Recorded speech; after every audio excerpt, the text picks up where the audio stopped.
Bismillahirrahmanirrahim.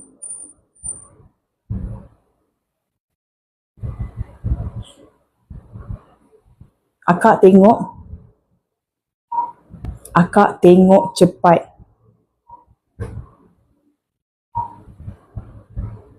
Akak, you kena ambil ni, potong yang keras kat tepi, bukan keras lah, yang bentuk keki tu, yang bentuk kek tu, you cedok macam ni kak.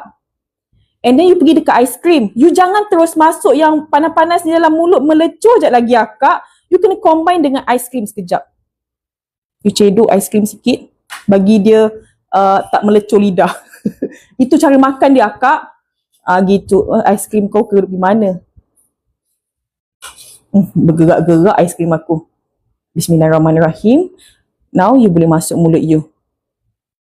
Bismillahirrahmanirrahim.